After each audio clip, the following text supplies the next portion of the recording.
Yesterday morning, a juvenile female cardinal, just like the one on the screen, collided with one of my windows. I found her lying prostrate on the ground.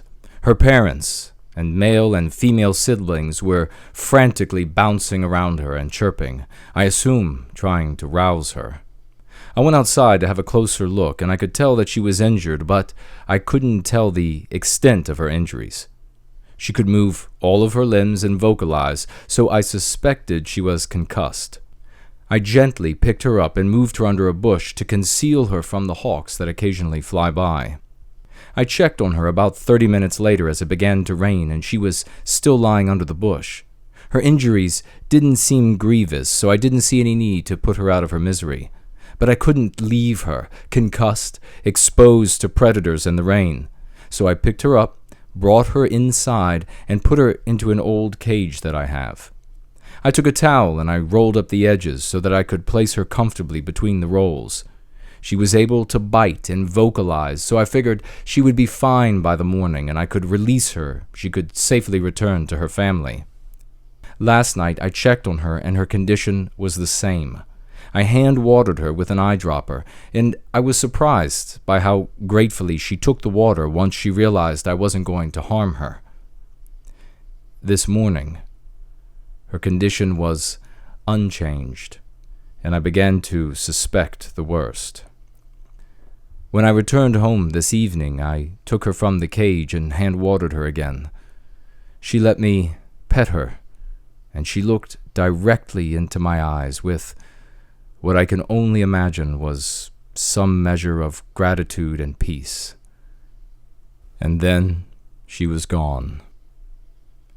I share this personal experience because this little cardinal reminded me of what truly motivates me for the well-being of Western kind, what truly ignites the flame that both lights my path and drives my passion. She had been robbed of her life while just a fledgling. And like her, white children are robbed of their lives. White children are the only children who, by way of implication, entertainment narrative, academic sophistry, dictated deduction, and outright accusations, are told and retold that they are members of an evil people, that the history of their people is covered in a sea of blood spilled from the throats and backs of innocent non-whites, that all the great and glorious accomplishments of their people are suspect, stolen from non-whites, and when not stolen, built on mountains of non-white bones, tears, and misery. And worst of all, they are told in innumerable, subtle, and salient ways that the only good white person is an anti-white white person, and that delegitimizes their right to exist. Our skyrocketing poverty, illegitimacy, depression, drug abuse, suicide, self-hatred, non-fecundity, retreat, and fanatical opposition to anyone who would work for white well-being. These are the weeds and brambles that grow from this poisonous soil. That little cardinal had just started her life when life was robbed from her.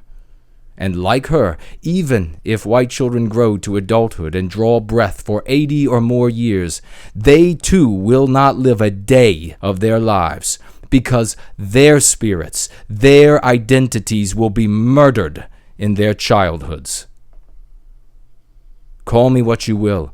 Bring the fight to my door, but if you do, you better bring the sea, because there is nothing, not your lies, not your giggling, not your screaming, not your hate, not my death, that can extinguish this fire.